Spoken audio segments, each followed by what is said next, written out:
Hi, welcome to master Bannu kitchen. ఈరోజు egg fry poha ఎలా చేసుకోవాలో నేర్చుకుందాం రండి. పోహాకి అటుకులు కడిగి నానబెట్టుకోవాలండి. ఎక్కువసేపు నానబెట్టకూడదు. అలాగే కడిగిన తర్వాత అటుకుల్లో వాటర్ ఉండకుండా చూసుకోవాలి. ఉల్లిపాయ, క్యారెట్, క్యాప్సికమ్, పచ్చిమిర్చి కట్ చేసి పక్కన పెట్టుకోండి. స్టవ్ వెలిగించి కళాయి పెట్టి అందులో ఆయిల్ వేసి 2 ఎగ్స్ వేస్తున్నాను నేను.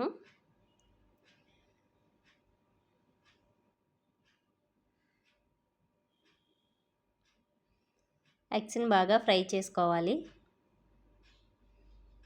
మర్చిపోకండి, ఇది fry poha, egg fry poha. Taste బాగుంది, మీరు కూడా ట్రై చేసేయండి.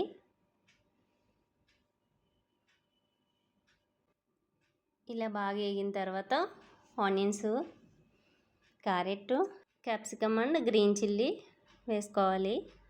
ఇవి కూడా కాస్త ఫ్రై అవ్వనివ్వాలి. సాల్ట్,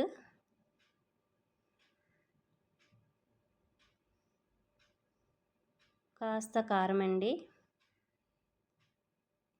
తర్వాత అటుకులు వేసుకుందాం. అటుకులు ఎక్కువసేపు నాననివ్వకండి. ఇవన్నీ కలుపుకుంటూ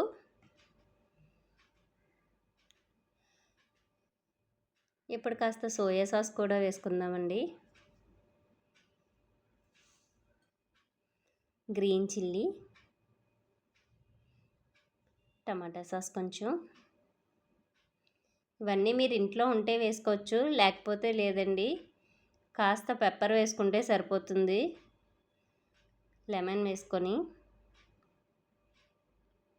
అంతే, poha ready.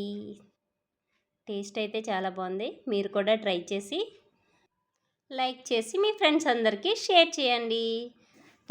Thanks for watching. Next కొబ్బరి రొట్టెని కూడా ట్రై చేసేయండి. శనగపప్పు, బెల్లం, ఇడ్లీ రవ్వ, కొబ్బరి, పచ్చి కొబ్బరి.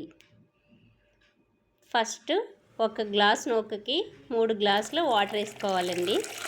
కొబ్బరి రొట్టెకి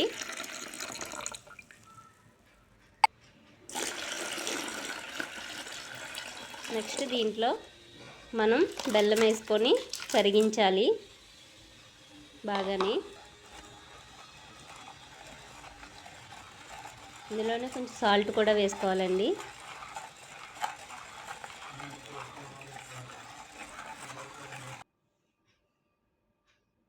బెల్లం కరిగే వరకు ఇలా చేయాలి.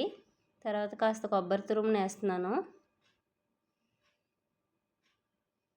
కొబ్బరి తురుము కూడా వేస్తానండి. ఈ బెల్లం బాగా కరిగేదాకా తిప్పుకోవాలి. ఇది చిన్నపిల్లలకి చాలా బలమైన ఆహారం అండి. తప్పకుండా మీరు నెలకు ఒకసారైనా ట్రై చేసి పెట్టండి.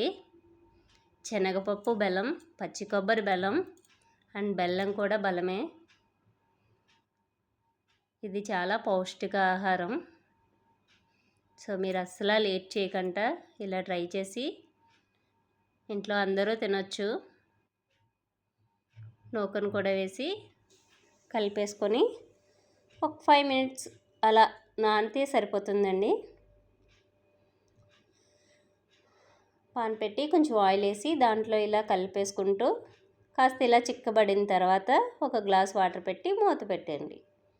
ఒక్క 15 మినిట్స్కి లో ఫ్లేమ్లోనే ఇలా కుక్ అవుతుంది. మీకు కట్ చేసేసరికి కేక్లా అయిపోతుంది.